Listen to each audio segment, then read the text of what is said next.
WATD presents John Paul, the Car Doctor. All things automotive. Have questions? Call 781-837-4900. Now, here's John Paul, the Car Doctor.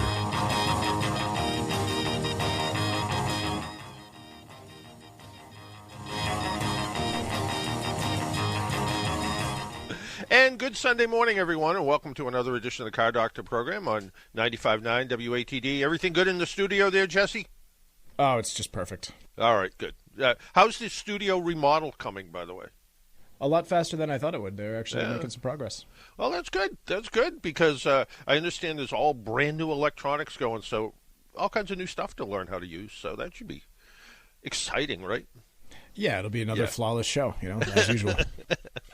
Absolutely. Well, welcome to the Car Doctor program on 95.9 WATD, where you can listen and call in and do all kinds of stuff, and also you can always find the podcasts of programs afterwards.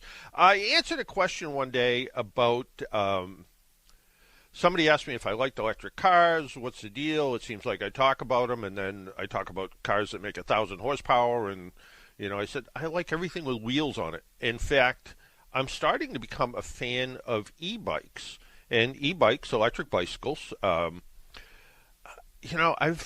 found out they're actually fun. And with us on the phone is Ronny. She is the overseas sales manager for Fiido electric bikes. Fiido electric bikes are pretty cool. Ronny, thank you for joining us on the Car Doctor program today. Thank you. Nice to talk with you guys.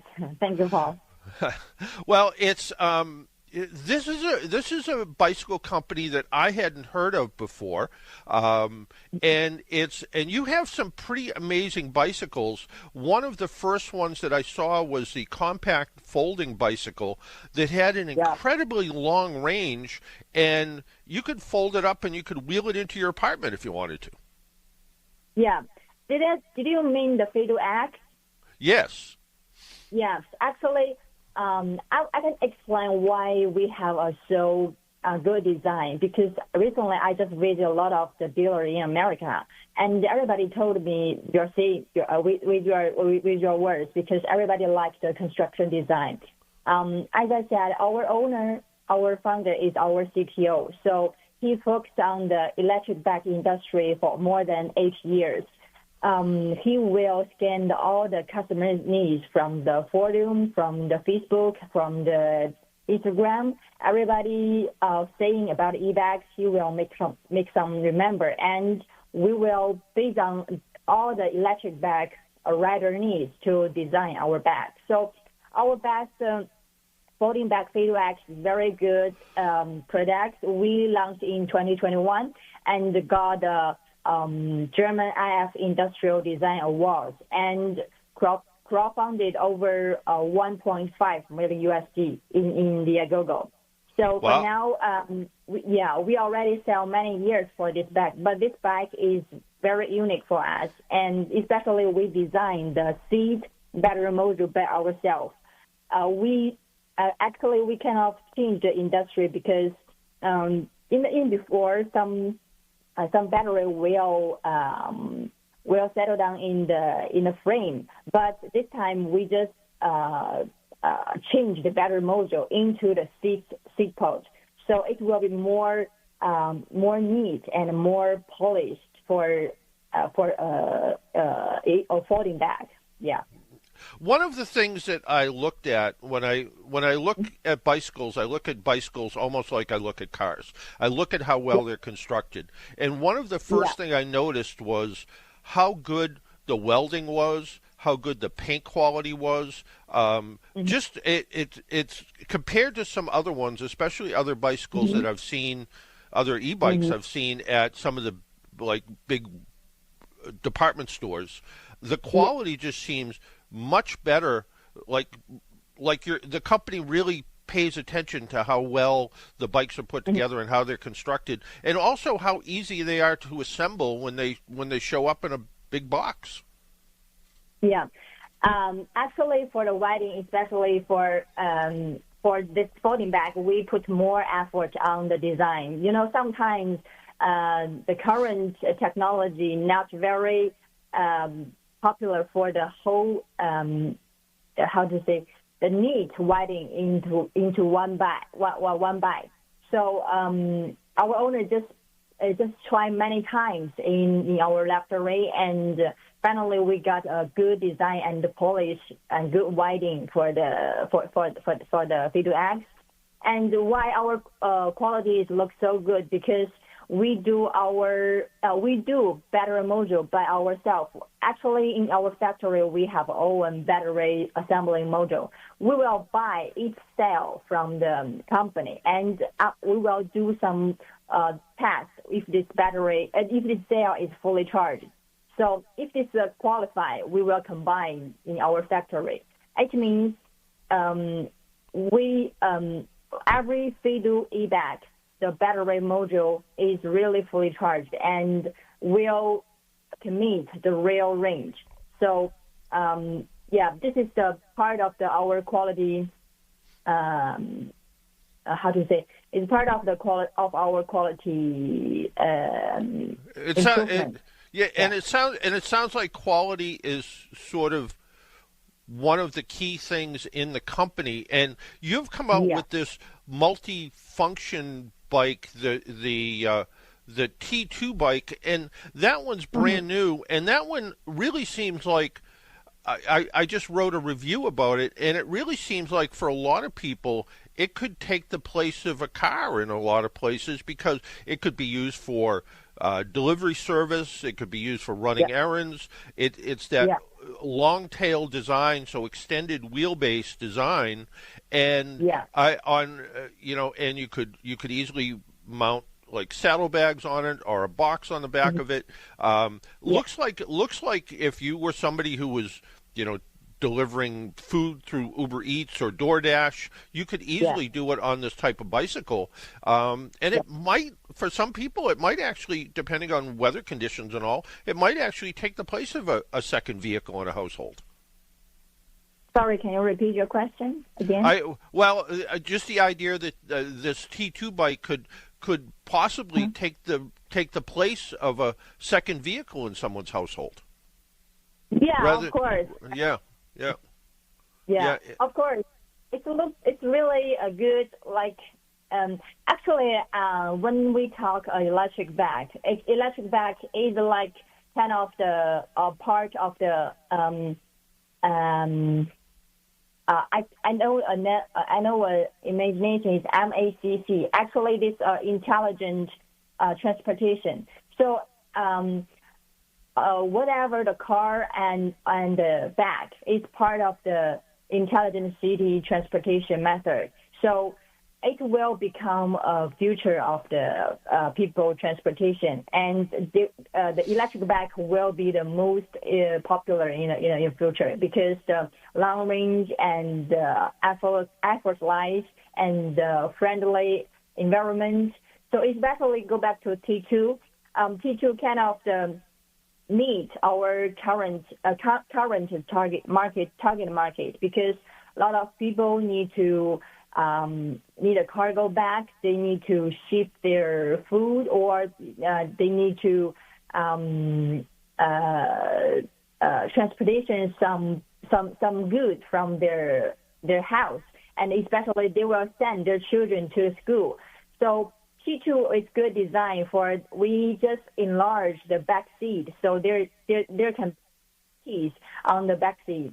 So the people just have more keys, because we can put two people, maybe a little bit longer of back seat. So I can see T2 is a good design, and for until we launch now, is a lot of customers and dealers want to buy from us, want to make order right now. Well, and that's a good point. Your bikes currently, at least in the United States, are sold directly through the company. You don't really have a dealer network yet, do you? Yeah, we have dealer network. Okay. But I was amazed when you order directly through your website how quickly they show up. It took no time at all for one of your bicycles to show up, and the way it was packaged, it's kind of neat. You guys actually have a YouTube video of how to take it out of the box, which of course I didn't watch till after I took it out of the box. But the idea that you could take it out of the box, all the parts were there. You included some basic tools to assemble it, a very simple manual, but it took really no time to put it together. And like you pointed out, it came with the battery fully charged. Assembly took less than an hour, and and I was off riding it after that. And again, it took almost no time to order it and have it shipped. It was a very quick process. Yeah, of course, because we know currently some electric bag user is not very professional. So we know some of them is not very good eye to assemble a bag or change some parts. So we will do our best to give the customers best experience, let them to know, let them to use a phone. When you got it, you will know how to use it, how to download the app. It will be let the customers get a more easy way to use eBag. And speaking of apps, your company has an app as well, right? Yes, we have. Tell us about that a little bit. Tell us about the app and how the app works with the bicycle. Yeah, the app is very good connection between our company and our global riders. Currently, our app can connect with our bag, use Bluetooth function. So after you're connected, you can use your phone. It's the app. You can use the app to unlock and lock your bag, and you can turn on the light, turn off the light, and you can tracking your mail in your app each time. And then we have a global community, so you can you can make a post on our app because you can see the global Fiido user in the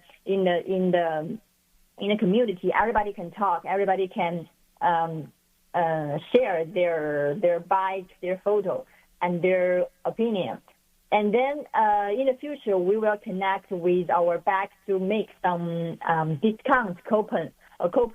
And everybody use the app to can recognize our coupon and to buy from our online and or offline dealer directly. We'll be do more connection with the app and the customers because we know everybody use phone right now. So app is very good for the bag.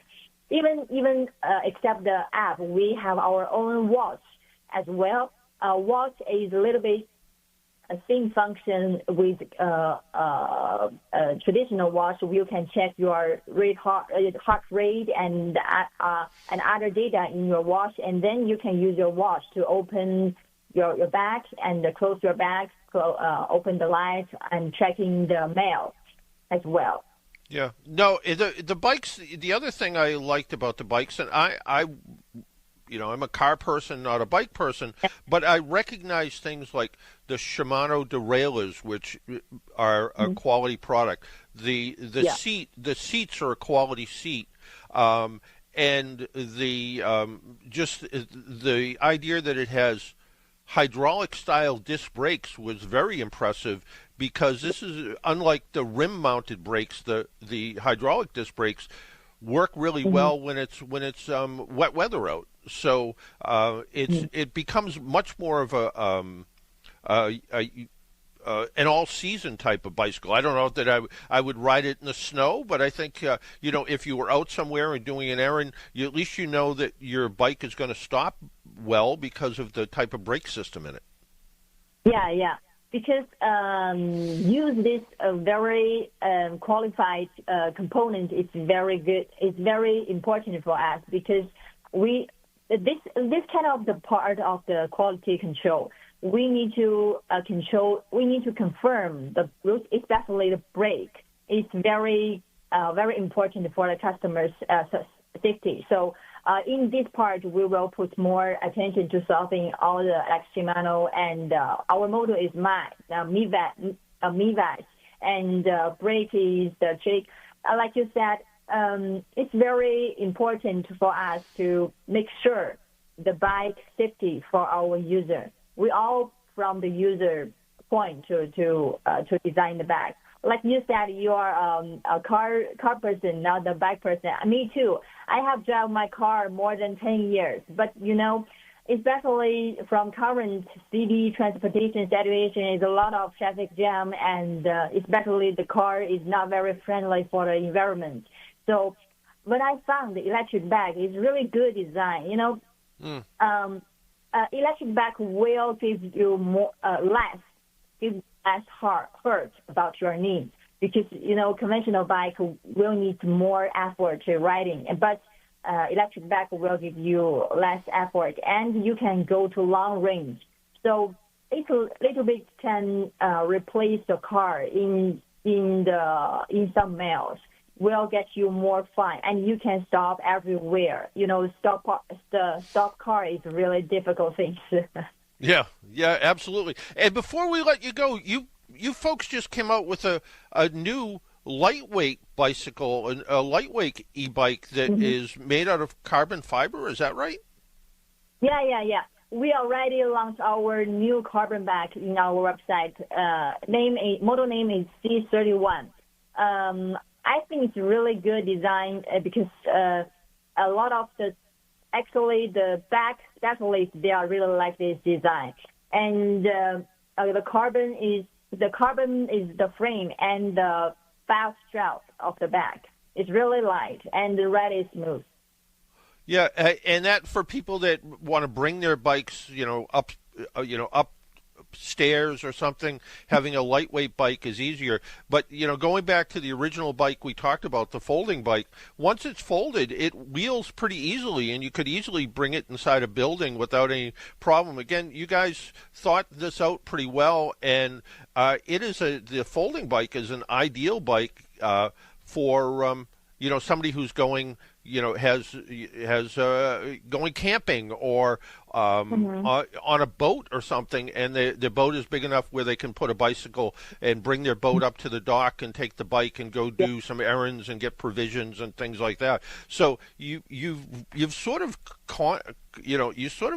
appeal to all different kinds of customers with this, and the idea that these are available. And price-wise, looking at the price, I know the folding bike, I was showing it to someone, and they had said their wife just bought something similar. I told them the price of your bike, and they were like, I paid about $400 more, and it has less range, and it's not as handy. So your prices are very reasonable compared to some of the others on the market. Yeah, of course. And I go to your first point is our folding bag. I think the folding bag is really good for the camp as well, because it will be easy to folding in the back of your car, and easy folding, and you can put on the boat. Even the C31 is not very easy to folding, but it's really light. You can lift it up on your on the back of the car, and good for the boat as well. I think so. It's not very too heavy. And go to the second point. Our kind of from my point, we hope everybody can ride electric bikes in the future. Now, because from more before 10 years, I saw there's a lot of electric bikes with a higher price, and some customers really want to ride a e-bike, but in order the high price, and they will not for this idea. But currently, we can what we can do, we can control our good quality, and we can control our own cost, and then we can give all the profit to the customers. We want the customers can ride. We want everybody can ride electric bike, not for their price or other issues. So we just kind of our emission is not very focused on to get some more profit from the customers, or it's not like this kind of thing. Yeah, and if people want to get more information, the website is the best place, and it's Fiido.com, right? Yes, you're right. Well, Ronny, I want to thank you for taking some time out of your Sunday morning and joining us on the Car Doctor radio program. It has been a pleasure, and the bicycles, I encourage people, if they're, as spring is starting to be here in New England, it's a great time to be out on a bicycle, and if you're maybe just a little bit out of shape and you haven't ridden in a while, doing it on an e-bike makes it that much more pleasurable. And when you get a little bit tired, you get a little bit of assist, or you can use it however you want. So again, thank you for taking a little time out of your Sunday morning and joining us on the Car Doctor radio program. Yeah. Thank you, Paul. Thank you for the interview as well. Yeah. All right. Take care. Bye-bye now. Why don't we take a break, pay some bills? My name's John Paul. This is the Car Doctor program. When we come back, if you went to the Boston Auto Show yesterday or Friday, I would like to hear from you. Give us a call at 781-837-4900. Just curious how it went. I heard very little about the Boston Auto Show. In fact, I emailed, there was a contact number at the bottom of the show, and never really heard back from them. So I'd like to hear how it went. It looked like there was a fair amount of manufacturers there at the Boston Convention Center. So if you went, I'd like to hear from you, 781-837-4900. If you have a question about your car, give us a call at 781-837-4900. And when we come back, we got a bunch of emails over the week, people with car problems and car questions. My name's John Paul. This is the Car Doctor program. You're listening on 95.9 WATD. We'll be right back. Start your Sunday off right with brunch at the Old Hitching Post in Hanson. The Old Hitching Post offers a full buffet brunch every Sunday from 10 to 1. Fill up on all your favorites like eggs and bacon, sausage, home fries, French toast casserole, mac and cheese, homemade hash, fresh seafood, rice, veggies, fresh fruit, quiche, yogurt parfaits, pastries, ham, omelets, eggs Benedict, and more. The Old Hitching Post Sunday brunch from 10 to 1 at 48 Spring Street, Route 58 in Hanson. Online at oldhp.com. That's OLDEHP.com. AAA is with you at every moment in your life. They have 24/7 roadside assistance, which covers you in any car you're driving or riding in, even a rental or your friend's wheels. They have great member rates on home and auto insurance, savings on travel, hotels, and rental cars, and discounts on hundreds of your favorite brands. You're covered on and off the road. Learn more at aaa.com/join. Hey there, folks. It's Quinn Kelly reminding you to tune in Sunday night at 5 for the South Shore's first voice in sports talk radio, The Sports Exchange. Unmatched coverage of local high school action, as well as a relatable voice on all things Boston Pro Sports. We've got you covered live at 5 every Sunday night. Have a question for our host, missed last week's show, or just want to share a great sports story? You can find us on Twitter at SE on WATD. But remember, mark your calendar, folks, and we'll see you Sunday night at 5 for the Sports Exchange on 95.9 WATD. Make an appointment Sunday morning at 11 for John Paul, the Car Doctor, on 95.9 WATD. Now, back to the Car Doctor. And welcome back to the Car Doctor program on 95.9 WATD. It is an interesting, whether, you're here where I happen to be in Florida or whether you're up in New England. The weather's been weird. This winter I've had my heat on more than I've had my air conditioner on. It's been very windy. I remember Jesse on several occasions when he was doing the weather forecast saying, "There goes my fence." Did you ever lose your fence? Or not? Maybe Jesse left me now. So the weather has been sort of weird, but it's just one of those things. So some of the emails that came in this week, people with car problems. Yes, we have people with car problems, and some pretty interesting ones. This person has a question about their 2019 Chevrolet Z06 Corvette, and it has an electronic selector that changes, that allows the driver to change settings in the car. And one of the settings is an eco setting. And the eco setting, it says here, if you, he's in his email, it says, "It's been brought to my attention that after much use in the eco mode, you can somehow damage the engine. Something about valve lifters. Do you know anything about this?" First off, it's a Corvette. Why would you drive it in eco mode, especially a Z06 Corvette? But I guess it gives you that option, and it probably helps with EPA fuel economy. I don't think so.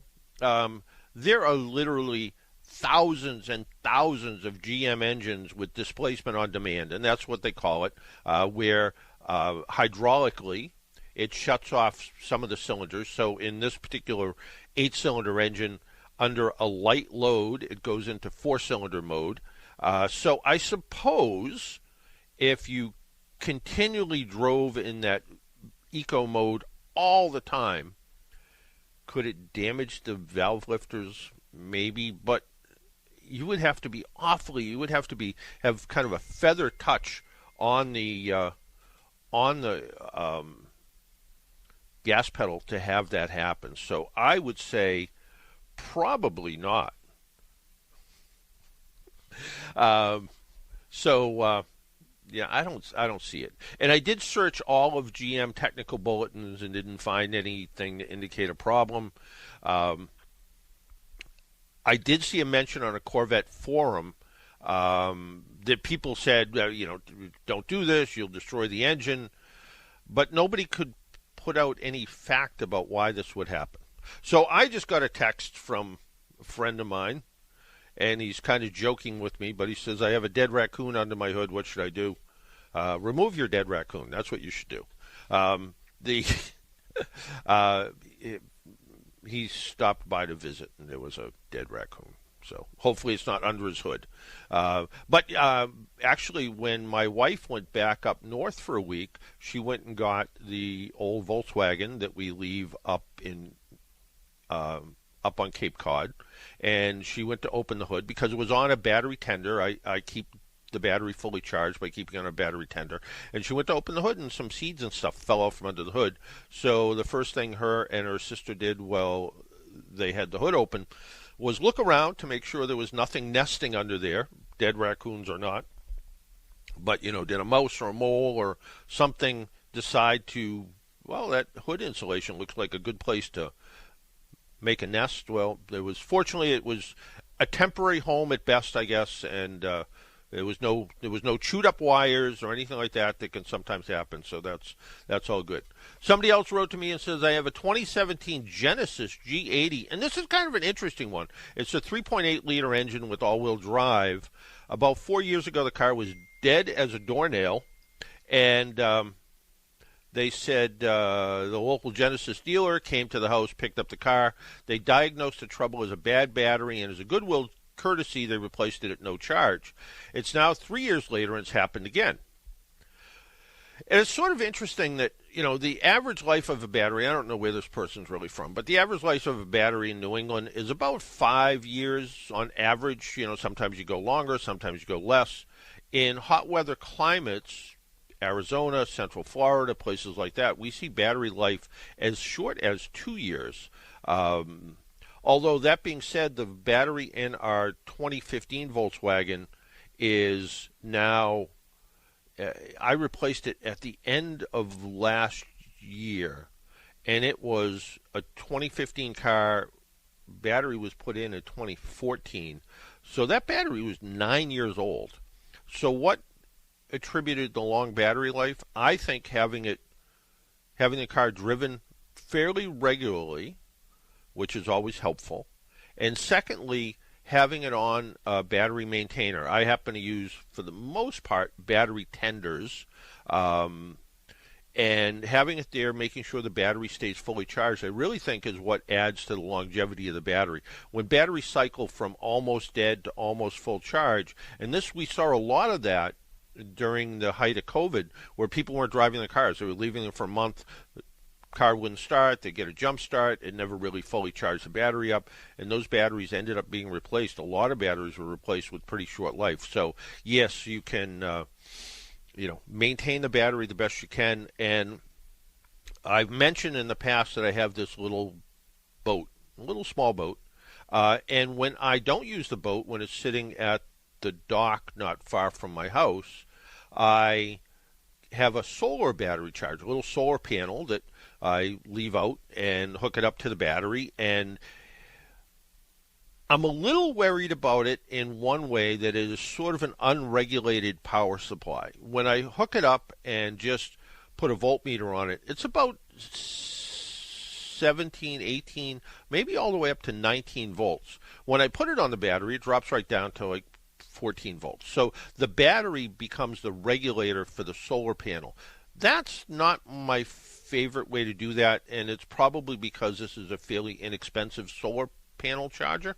I have a better one at home at the other house up north. It actually runs through a battery maintainer, so it maintains. It's a smart battery charger. We've had the folks from the smart chargers on before, and I like the idea of this. I didn't realize the solar panel was quite as big as it was, so a little too big to leave on the back of the boat, which is why I didn't use it. But I like the idea it's a regulated supply, so it keeps the battery fully charged that way. But anyway, so this person 3 years later had to put a battery in. It was replaced at no charge. Then 3 years later it happened again. He called the dealership, and this was where it got interesting.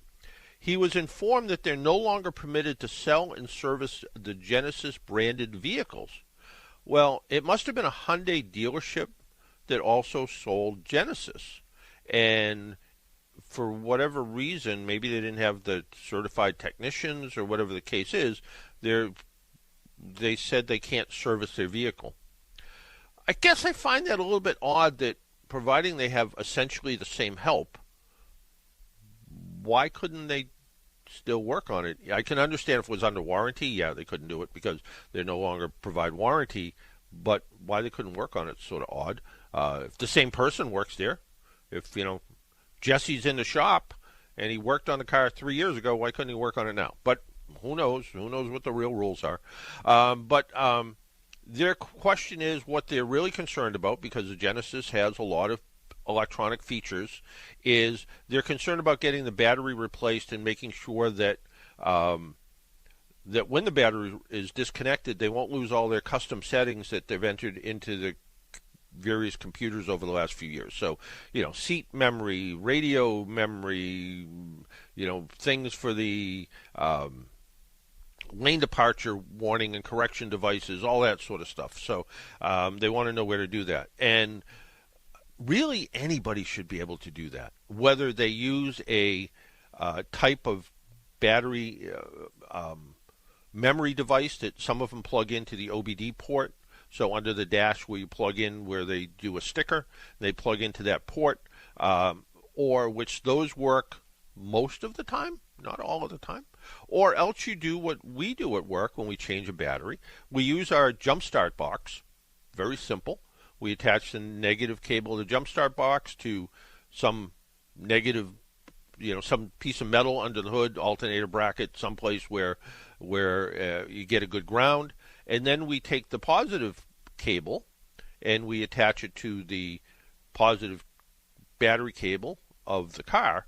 And now what we've done is temporarily we're running two batteries in the car, one for the car and one for the off the jump box. Disconnect the positive cable, and now you have the car's computers being kept alive with the jump start box. Change the battery, put it back in, repeat the procedure, put the positive cable back on, put the negative cable back on, and the car's computer shouldn't lose all the settings. So it should be relatively simple. It should be something that anybody should be able to do without too much work.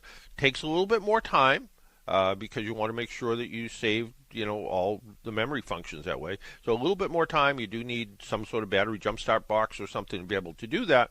But that way you also don't lose not just the things like radio memory and stuff like that, but also the car's computer has, as well as the vehicle operates, has gotten used to you.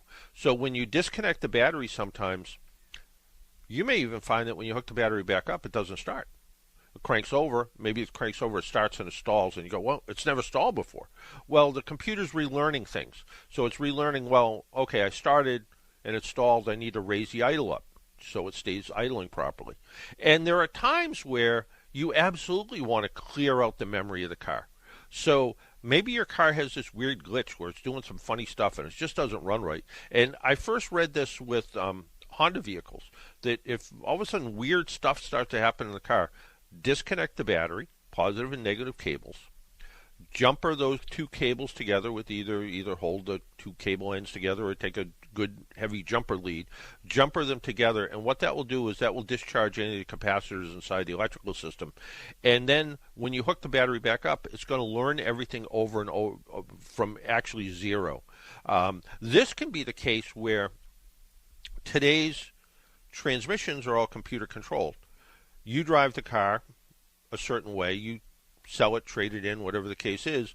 Somebody else buys it and drives it differently, and they're like, well, it just doesn't shift right. It shifts funny. It shifts earlier. It shifts late. And what they'll do sometimes is go in and they'll just disconnect the battery, leave it off, put it back together, and now all of a sudden that computer is going to start to watch the way you drive the car, and it's going to get used to the way you are, and it's going to work normally. So just something to be aware of. Also, the battery in this Genesis is a little bit unique. In fact, I tried to look it up to see whether AAA could provide a battery. We don't keep this battery in stock for some reason. It's an AGM battery, so it's a glass mat battery versus a lead acid battery. It's a high cold cranking amp. It's 950 cold cranking amps, which is a really powerful battery. It has a high reserve capacity, 190 minutes, which tells you that this battery is doing a lot of work. If it needs that kind of reserve capacity, there's a lot of stuff staying on in this car. So you want to make sure you get the right battery for the car. It's a AGM 105 is what it's called, but again, you want to make sure it's that 950 cold cranking amp battery with that high reserve, because if the reserve numbers are low, maybe you're going to find one with a fairly high cranking amp, but if the reserve numbers are low, you're going to find that these computers draw a fair amount of electricity all the time, so you want to be careful about that. One more question came in. The person says, I currently own a 2017 Toyota Highlander Limited with 87,000 miles on it. It's all-wheel drive and has a 6-cylinder engine. Our previous vehicle was a Chevy Equinox, which we enjoyed except for the four-cylinder engine that struggled on trips upstate. And for that reason, we opted for the 6-cylinder Highlander. I have major reservations about owning the newer model Highlander because it's only available with a 2.4 liter or 2.5 liter hybrid version. So no V6 in the Highlander anymore. Maintaining speed up steep hills, such as up in New Hampshire or any place where there's hills and mountains or inclines while in cruise control. Their previous Equinox had these very uncomfortable surges in RPM. Are there better alternatives, or would the hybrid engine combination sort of compensate for that? I think time is what's compensated for that. You'd have to drive it to decide, but in 2017, the V6 engine made 295 horsepower and 365 foot-pounds of torque. The turbo four-cylinder engine in the 2024 model makes a little less horsepower, 265 horsepower, but it actually makes more torque. It makes 310 foot-pounds of torque, which should give you more of that uphill grunt you need to, go up hills, these hills and mountains you're going to go up through. The hybrid version is more about fuel economy than it is about power. It's actually a little bit lower. It's 243 horsepower and 263 foot-pounds of torque, about the same torque as the old V6 engine.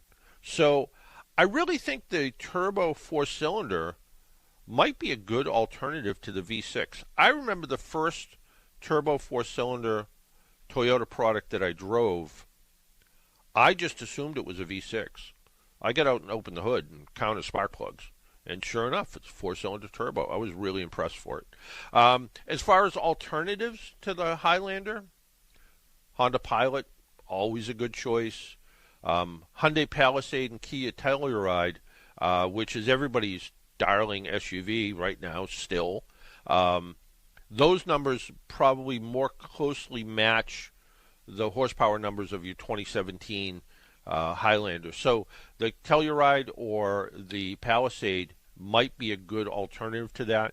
But if you're a fan of Toyota because of quality, or you like your dealer, or whatever the case is, I would go take one for a really good ride. The 4-cylinder turbo, take them for a ride and see what you think.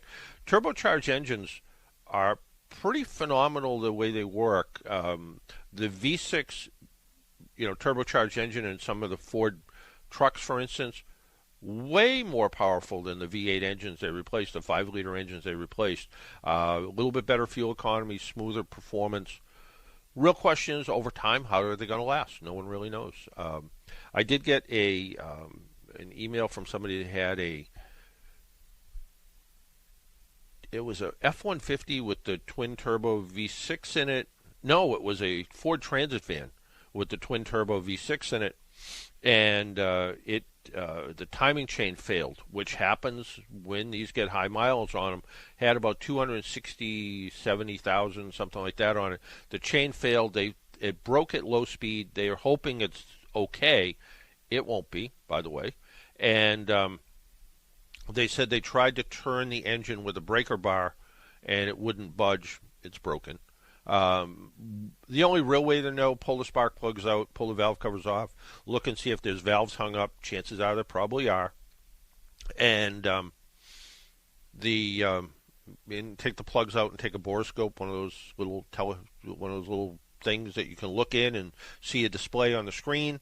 And once you do that, you'll know if there's damage inside the cylinder walls from valves breaking. If there's damage on top of cylinder heads, you'll see it all with the borescope, and you'll know what is in store, but chances are a problem.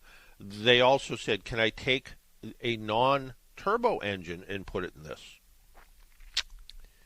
If you have enough money, time, and expertise, sure you can.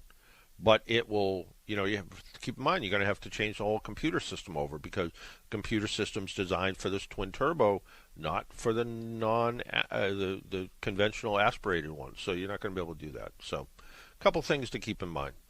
Why don't we take another break, pay some bills, and we'll find out where Jesse was last week when he wasn't here.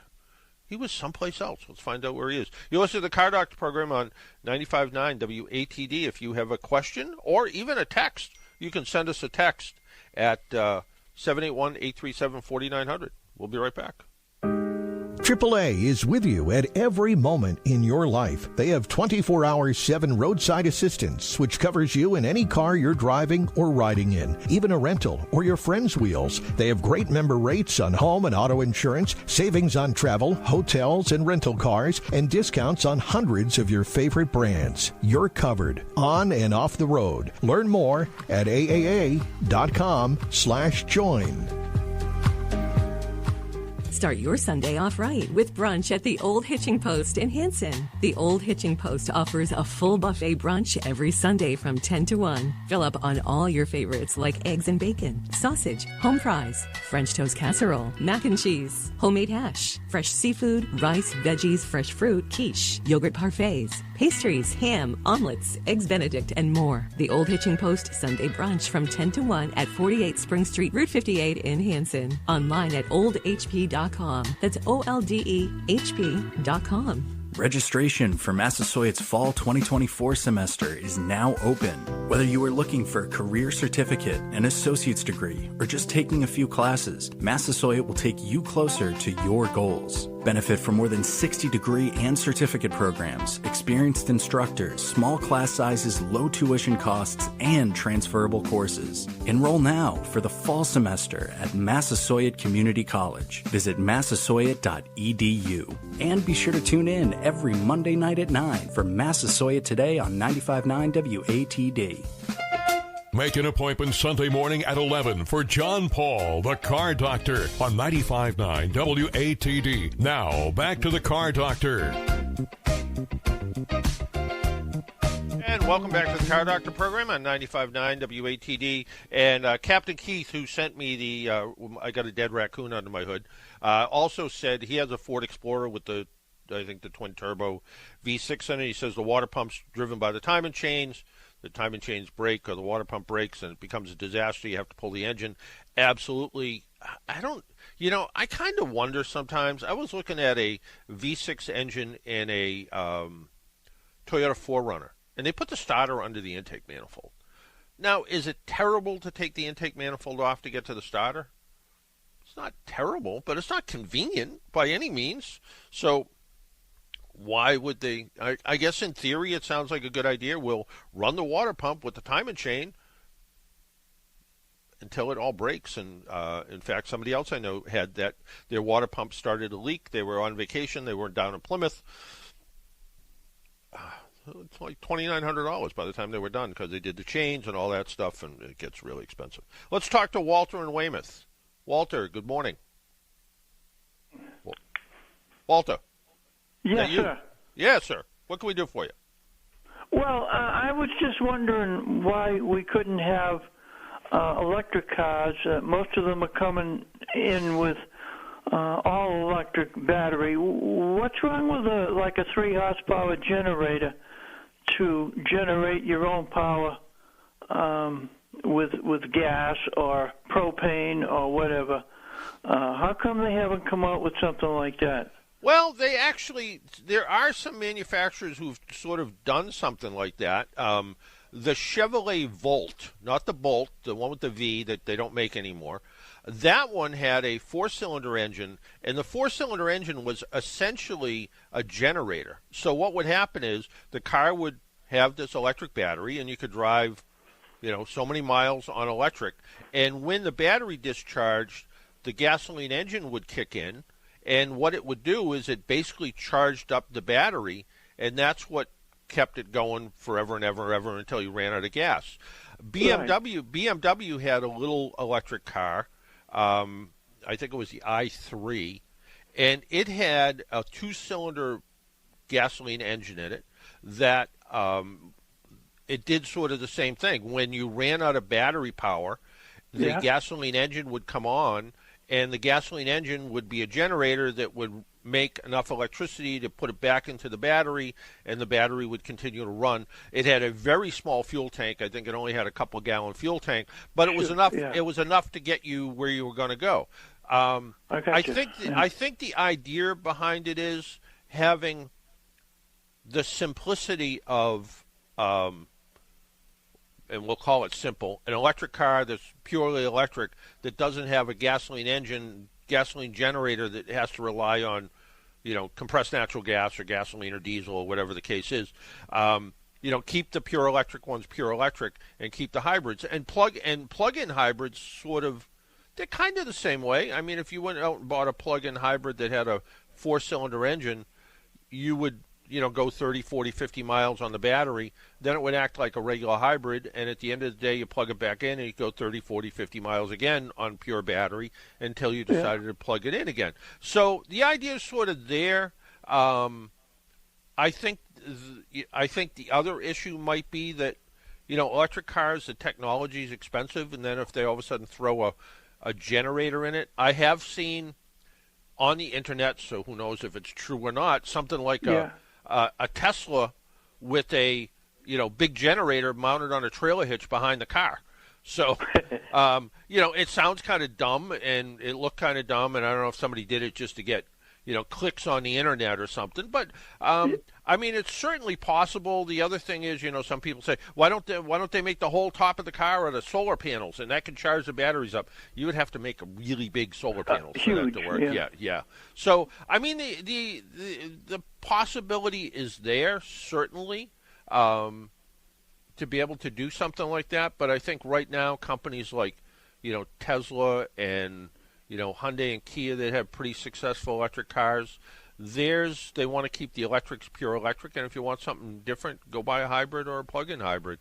Somebody was telling me the otother day about, so the person drove cross-country in an electric car, and they didn't really think much of it. They said, every 3 hours or every 4 hours they stop. The car tells them where to charge. Take their dog for a walk, go use the restroom.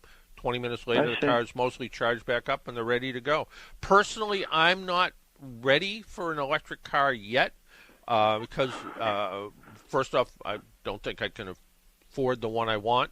And I don't. And the other thing is where I currently live, we live in a small cottage with a limited electrical service, and we live in down here in Florida in the wintertime, we live in a mobile home with kind of limited electrical service. So the idea of being able to put a 40-amp charger on the side of the house kind of limits that a little bit, although as long as I wasn't using it while the air conditioner was on or using it while the dryer's on, it would probably be fine. I'm just not prepared to quite do that yet. So yeah. So, but I think I think we're really in sort of that. I don't know. I think we're sort of in that golden age of cars right now where, people talked about back in the 1900s you could buy a diesel or a gas car or a steam car or, battery car. I mean, Henry Ford's wife, Ethel, maybe? Ethel? Yeah. Eleanor Ford. She drove an electric car because she couldn't start a Model T. So the idea that, right now you can go buy an electric car, you can buy a plug-in hybrid, you can buy a regular hybrid, or you can go buy a 750 horsepower Hellcat if you want. There's a lot of choices out there. You can get a lot of variety of different kinds of vehicles. There's still, I wish, prices didn't climb as fast as they did, but at least there's a lot of choice out there for consumers to be able to buy what they want. I gotcha. Yeah. Okay. All right. Take care, Walter. That answers my question. All right. Thank Take you. care. Yep. Bye-bye now. Bye. Our phone number is 781-837-4900. And Jesse was among the missing last week. Where were you? Made my way all the way out to Hinsdale, New York. Very western New York. And you were up doing spooky things for the podcast? We were, yeah. There's a house in Hinsdale that they have called the Hinsdale House, very creative name. But it's supposed to be haunted, so we spent the night there. It was pretty cool. Now, do you have all the cool Ghostbusters stuff with you? Do you have the stuff to measure for spooky stuff? We do. In fact, this was actually the problem that I think we had there was we actually brought too much cool new stuff. So we didn't get back to the roots of the stuff that we usually use, and we used all the fancy new stuff, but it was a lot of fun. Really cool spot. Really depressing town. Besides the depressing town, was there ghosts? There could have been. We got some stuff that we couldn't explain, and that's kind of what we look for, and then we leave it up to the audience to interpret whether or not they think it's a ghost. Yeah. But you don't have a laser backpack or anything just in case? We actually got it's not a backpack, but we got this new laser grid thing that's super cool. And it detects things that are in front of you, and if you stand in front of it, it'll show up on the screen as a big red blob. It'll show your outline. But we kept getting this one thing that kept showing up, and it was the outline of a person, but it was blue, which means it was colder than what was in the room. And we had no explanation for that, but it was pretty cool. We got it on camera, so we shall see. There you go. And if people want to find your podcast, how do they do that? Just anywhere. Just search Hometown Ghost Stories. It's available everywhere you can get a podcast. It's also on YouTube. There you go. All right. Well, thanks for that. I like to know what you're up to because you have a extremely successful podcast. Thank you. Yeah, I will say we chose to drive all that way, and that was a hell of a drive. It's 8 hours back and forth. It's brutal. And you said the town's kind of is it like one of those former working class towns that is now kind of nothing to do? Yeah, a lot of closed businesses, but there just isn't a lot. It's weird because it's very desolate. So there's maybe 2,000 people that live in this town. Yeah. It's super, super small. But the houses are still one on top of each other, and I don't know why. There's so much space, beautiful mountains, but they none of them have a fence. It's they're all just still on top of each other somehow. I don't get it. So it's sort of the maybe it was a town that had a big factory or something, and they stuck a bunch of houses next to each other so people could walk to work, and then the factory closed, and you're left with a bunch of little tiny houses all next to each other. Yeah, I think so. And the whole once you get into Western Mass and then you get into, New York and Western New York, it all looks exactly the same. There's some beautiful mountain ranges and stuff like that, but for the most part, it's just all of the houses look exactly the same. It's just one 8-hour depressing stretch, but a good time. And you were with your friends, so yeah, it was cool. Honestly, it was kind of an ideal situation because you had for these kind of things, sometimes they leave a chaperone or sometimes there's other people there with you. But for this one, it was a house in the middle of nowhere. They basically toss us the keys. We're have fun, see you tomorrow. We're awesome. Had a nice little fire pit out back. Pretty cool situation, actually. There you go. Sounds like there was drinking involved. I'm not judging, just saying. No, just on the ride. Yeah, all right. Being safe all the time. Hey, somebody else wrote to me before we go here. Somebody else wrote to me. They said they have a 2015 Buick with a V6 engine in it, topped off their coolant reservoir the other day. They were surprised that they had to add about half a gallon of coolant. They parked their car in the garage. They didn't see any leaks. They got under the car the other day. Looked, they don't see anything. Where anything leaking from anything? They had similar issues with other GM cars they've owned in the past with Dexcool, which is GM's own coolant. The idea is that coolant coats the inside of the engine blocks to prevent corrosion rather than doing corrosion treatment to the block when they make it. It's the way GM got cheap. And it seems like the coolant just evaporates. Well, it doesn't just evaporate. It does a little bit, but it doesn't just evaporate because it is a closed system. But on the other hand, they also make it so you can check the coolant level. That's why it's not completely sealed up, so you can check it. So the idea is you need to add to it. Not that many years ago, General Motors would recommend a coolant sealer tablet. Stuff looked like Alka-Seltzer. You dropped a couple tablets in the radiator, you let it circulate around, and it would stop these little tiny leaks. Some of them were intake manifold, some of them a little bit of head gasket leak, but they would stop these little tiny leaks in the system. I've found that Dexcool needs more attention, and it's important to maintain it too, because if Dexcool runs low and it starts to get too hot, it turns into pudding, sort of this chocolate pudding sort of stuff, and it's just not good for the engine. So fresh coolant periodically, make sure it stays full. Full on Dexcool, at least from all the General Motors training, full is more important than clean. They use dip strips to make sure there's not too acidy, make sure it's protecting the engine at 35 below zero.